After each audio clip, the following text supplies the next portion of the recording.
जय माता दी दोस्तों, आप सबका बहुत बहुत स्वागत है मेरे YouTube चैनल में। आज के इस वीडियो में हम बात करेंगे भगवान शिव और माता सती के विवाह के बारे में। भगवान शिव और माता सती का विवाह सतयुग में हुआ था। यह विवाह भी भगवान शिव और माता आदि शक्ति की लीला का एक हिस्सा था, जिससे आने वाली मानव पीढ़ियों को शिक्षा मिली। बात तब की है जब ब्रह्मा भगवान के एक पुत्र हुआ करते थे, जिनका नाम था दक्ष। उन्हें प्रजापति दक्ष के नाम से भी जाना जाता है। प्रजापति का अर्थ है प्रजा का राजा।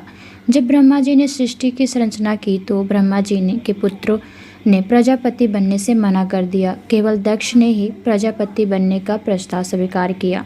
इस प्रकार दक्ष को प्रजा का राजा चुना गया और उनको इसका कार्यभार दिया गया। प्रजापति दक्ष का विवाह स्वयंभू मनु की पुत्री प्रसूति से हुई और इन दोनों की 16 पुत्रियां हुईं। 16 में से एक पुत्री का नाम सती था। सती माता आदि शक्ति का ही एक रूप थी। प्रजापति दक्ष को माँ आदि शक्ति के रूप में सती की प्राप्ति घोर तप के बाद हुई थी। ब्रह्मा जी ने प्रजापति दक्ष को आदेश दिया कि अपनी पुत्री सती का विवाह देवों के देव भगवान शिव से कर दो। यह आज्ञा प्राप्त करके प्रजापति दक्ष ने अपनी पुत्री सती का विवाह भगवान शिव से करवा दिया। लेकिन यह विवाह होना इतना सरल नहीं था। माता सती ने इस जन्म में भगवान शिव की प्राप्ति के लिए घोर तप किया था। तब जाके भगवान शिव और माता सती का विवाह हुआ था। एक बार प्रजापति दक्ष ने एक महासभा का आयोजन किया। इस महासभा में उन्होंने सभी देवी देवताओं को आमंत्रित किया। सभी देवगण और देवियां वहां पर उपस्थित थी। तभी प्रजापति दक्ष वहां पर आए।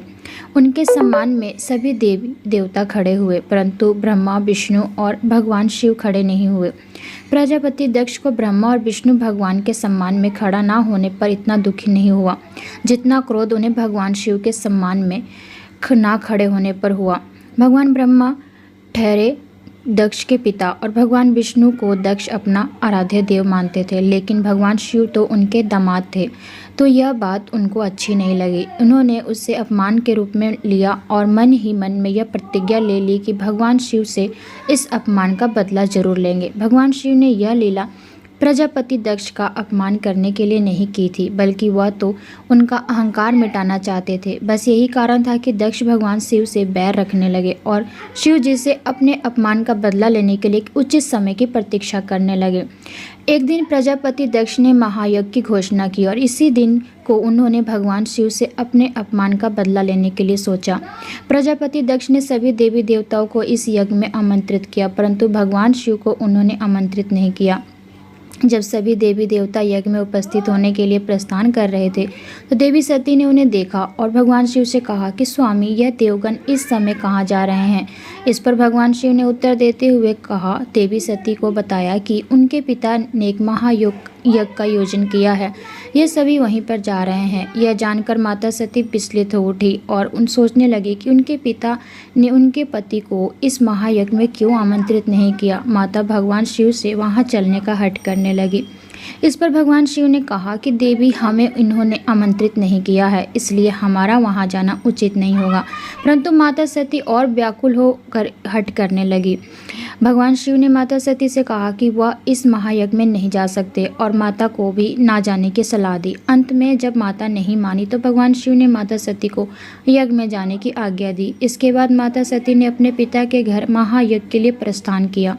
माता सती जब यज्ञ में पहुंची तो सभी देवगणों को वहां पर देखकर चौंक गई और अपने पिता से प्रश्न किया कि उन्होंने भगवान शिव को इस यज्ञ में आमंत्रित क्यों नहीं किया। इस पर प्रजापति दक्ष ने क्रोधित होकर कहा, अपनी सभी बहनों को देखो कैसे सुसज्जित होकर आई हुई हैं, परंतु तुम खुद को देखो क्या हाल बनाकर रखा है।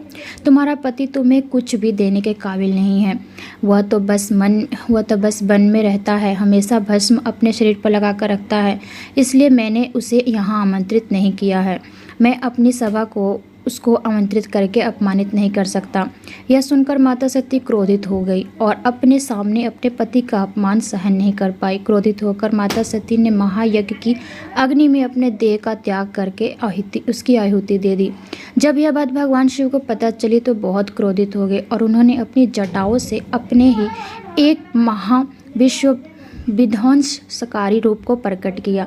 यह भगवान शिव का वीरभद्र अवतार था। वीरभद्र भगवान शिव का महाविध्वंसकारी और डराने वाला रूप है। भगवान शिव की आज्ञा से वीरभद्र प्रजापति दक्ष का विनाश करने के लिए उसकी ओर बढ़ा। प्रजापति दक्ष ने अपनी जान बचाने के लिए अपने आराध्य देव भगवान विष्णु से प्रार्थना की, परंतु भगवान शिव के क्रोध के आगे भगवान विष्णु भी दक्ष की रक्षा ना कर सके। अंत में वीरभद्र ने प्रजापति दक्ष का सर काट के उसी यज्ञ कुंड में जला डाला और माता सती के शरीर को भगवान शिव के पास लाया। और माता सती के मृत शरीर को देखकर भगवान शिव इतने बेसुध हो गए कि उनका शरीर उठाकर वर्षों तक सृष्टि का भ्रमण करते रहे। इस वजह से सारी सृष्टि असंतुलित हो गई। अंत में देवगण भगवान विष्णु की शरण में गए और उनसे सब कुछ फिर से ठीक करने की प्रार्थना की। इस पर भगवान विष्णु ने अपने सुदर्शन चक्र से माता सती के शरीर के 51 टुकड़े किए। माता के शरीर के यह हिस्से इस धरती पर जिस जिस गिरे उनको आज शक्तिपीठों के रूप में जाना जाता है।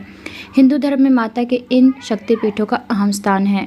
कई ग्रंथों में शक्तिपीठों की संख्या अलग अलग बताई जाती है, परंतु मुख्य रूप से माता के 51 शक्तिपीठ माने गए हैं। उम्मीद करती हूँ वीडियो पसंद आया होगा। धन्यवाद।